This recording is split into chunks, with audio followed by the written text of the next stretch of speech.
We have two children who are very small. One is 5, the other is 1.5 years.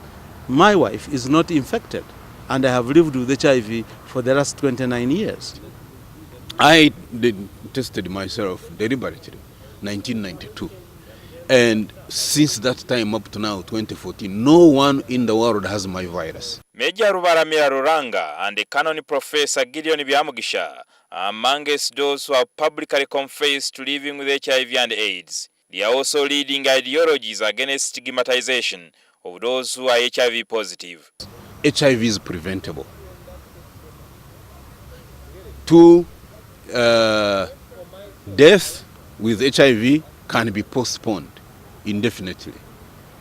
And 3, you can break transmissions from mother to child successfully. However, the activists claim the much publicized story involving an HIV positive nurse, Rosemary Namubiru, aged 64, who allegedly pricked her finger and used the same syringe to inject a child, has exacerbated stigmatization. The case is highlighting the latent anger against people who are known or suspected to be HIV positive. Many other cases that are going to happen.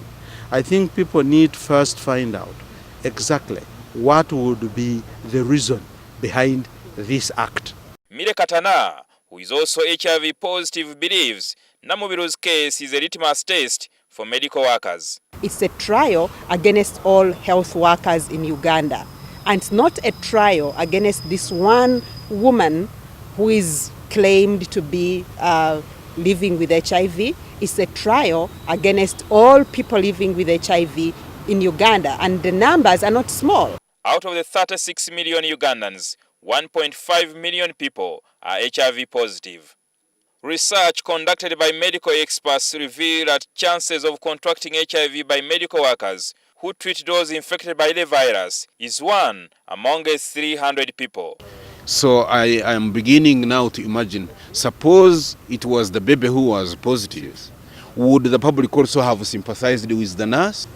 Post-exposure prophylaxis gives people 72 hours of safe time, that within this time, if a person is given medication, that the infection will not actually happen. Activists argue that the proposed law to criminalize deliberate transmission of HIV and AIDS may not solve such intricate problems. But if you mandatorily test people, are you going to mandatorily cancel them? Are you prepared to deal with 3,000 suicides? This means that even a woman who gets pregnant when she's HIV positive, her child gets infected. This would also mean that she has deliberately infected this child.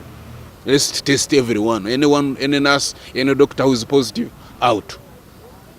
And where would that leave Uganda? The trial for Namubiru begins on Tuesday. Jjingo Francis, NTV Weekend Edition.